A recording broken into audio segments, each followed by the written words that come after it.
Por que devemos observar o Yom Kippur nos dias atuais, se Yeshua é a propiciação dos nossos pecados? Este é um mandamento do Eterno ou apenas uma halahá rabínica?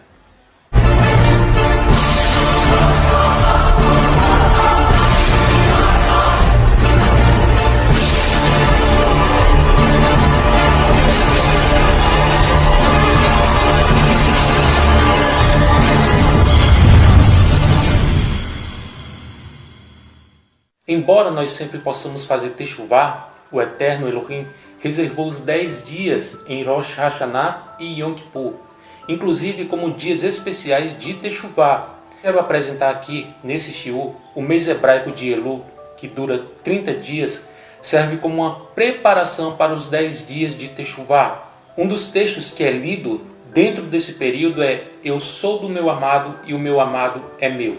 Shin Hashirim, Cântico dos Cânticos, capítulo 6, versículo de número 3. As primeiras letras em hebraico do versículo citado formam a palavra Elul. Durante esse mês, o povo judeu se fortalece para fazer techuvá e se aproximar do seu amado, o sagrado, bendito seja ele. Ao mesmo tempo, o Eterno também estende a sua mão para aceitar o seu povo judeu e se aproximar dele, não somente do povo judeu, mas de todos aqueles que obedecem esta mitzvah. Cada palavra no versículo termina com a letra Yud. 4 vezes Yud dá o número 40, que alude aos 40 dias que são destinados a techuvá, desde o início de Elul até o Yom Kippur. O Rabino Shimshon Pinchas, no seu livro Os 10 Dias de Temor, na página 289, escreve o seguinte: durante o mês de Elul nós fazemos techuvá dos nossos atos, mas durante os 10 dias de arrependimento nós podemos fazer techuvá sobre o que nós somos. Há uma diferença básica entre Elul e os 10 dias de arrependimento, que começam em Rosh Hashanah. O conceito principal de techuvá durante todo o ano é durante Elul e techuvá dos atos. Nós fazemos techuvá de todas as transgressões. Em contraste, durante os 10 dias de arrependimento, techuvá, nós nos concentramos em aprimorar a nossa própria essência. Devido ao fato de que nós somos incapazes de nos transformar em pessoas novas, sem auxílio, o Eterno Elohim, ele entra em ação e então envia Yeshua para nos auxiliar. Essa é a techuvá de Rosh Hashanah e os 10 dias de arrependimento. Os 10 dias de techuvá começam com Rosh Hashanah, cujo mandamento simbólico principal é tocar o shofar, que era um chifre de carneiro. E esse despertar nos alude a acordarmos do sono espiritual, despertar os nossos corações e voltá-lo para o Eterno. O toque do shofar em Rosh Hashanah simboliza a seguinte mensagem: despertem-se adormecidos, dorminhocos, recobrem os sentidos, examinem os seus atos e voltem em techuvá. Lembrem-se do Criador de vocês, e vocês se esquecem da verdade em meio das mudanças da época. Desperdiçam os anos em trivialidades e observem então as suas almas e melhorem os seus caminhos. Esse é o grande princípio da mensagem de techuvá. O Yom Kippur é um momento propício para a techuvá, e por isso nós nos confessamos inúmeras vezes durante esse dia, orando e meditando nas escrituras de arrependimento.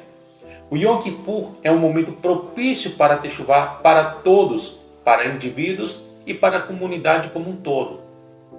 Por isso, todos são obrigados a fazer techuvá e se confessar em Yom Kippur. A primeira confissão é dita na oração da tarde, que é a Mishá, antes da refeição que antecede o Yom Kippur.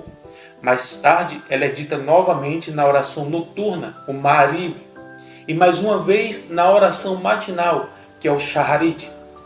E na oração final, o Musaf, nós concluímos as orações relacionadas ao arrependimento. O propósito do dia de jejum é se aperfeiçoar. Se abster de comida é completamente secundário para esse dia. E nesse dia de jejum, cada pessoa deve se ocupar da introspecção, avaliação dos seus atos e fazer techuvá. Pois a essência do dia não é simplesmente abster-se de comida, assim como está escrito em relação ao povo de Nínive. E o Eterno Elohim viu sua mudança, Mudança onde? No seu comportamento. Os sábios explicam que isso não quer dizer que Deus viu que eles jejuaram e colocaram sacos, mas sim que eles tiveram uma mudança no seu comportamento.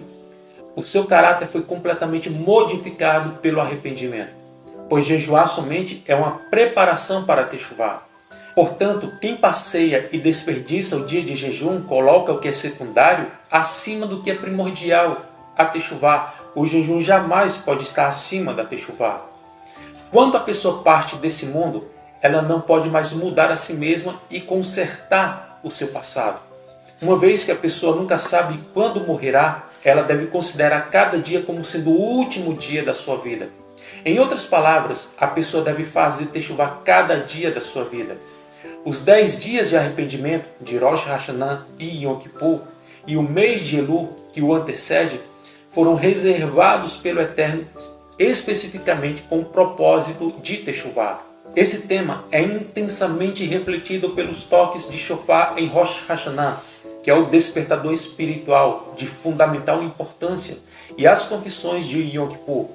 Além disso, o propósito dos 5 dias anuais de jejum é para nós nos aprimorarmos. O dia da expiação representa para nós um dia de grande interiorização, dia de reconciliação com o Eterno Todo-Poderoso, procurando alcançar o seu perdão, o perdão dos nossos pecados e a purificação dos nossos corações e mente. Tudo isso pela aflição das nossas almas, humilhando-nos perante Ele, e através de um renovado arrependimento dos pecados da carne e dos pensamentos, reconhecendo-nos como criaturas frágeis, volúveis, que devemos nos humilharmos perante a majestade e autoridade do Supremo Eterno Elohim. O dia da expiação é como uma celebração, como um ensaio para algo futuro. E por isso nós, nos dias atuais, observamos esse mandamento. Todas as festas ordenadas pelo Eterno para o seu povo, e nós queremos ser parte desse povo santo, têm um sentido, um propósito. Embora tradicionalmente na cultura judaica, o dia da expiação esteja associado à realização de um jejum. Tal não parece ser biblicamente obrigatório, mas antes algo que foi acrescentado como preceito ou entendimento rabínico.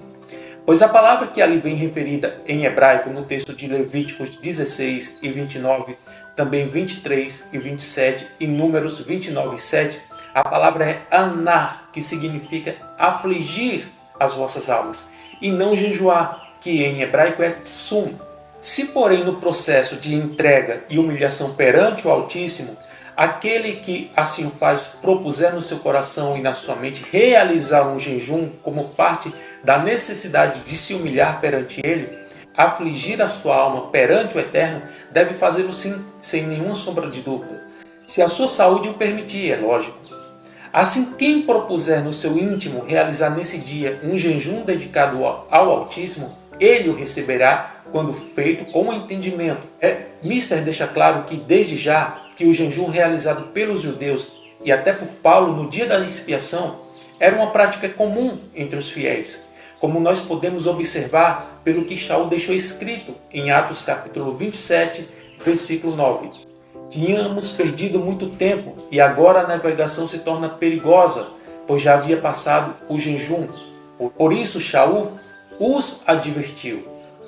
Que nós possamos compreender a diferença entre jejum e afligir a alma, entre o que é uma halahá e entre o que é uma mitzvah. Esse foi um esclarecimento para aqueles que ainda têm dúvidas sobre como celebrar de forma correta esse dia. Yeshua deu um sentido claro para o dia de Rosh Hashanah e Yom Kippur. Eu peço que você inscreva-se aqui no canal, compartilhe esse vídeo se ele abençoou a sua vida e trouxe um entendimento sobre esse dia tão importante para nós. Shalom, shalom, que o Eterno vos abençoe em nome de Yeshua.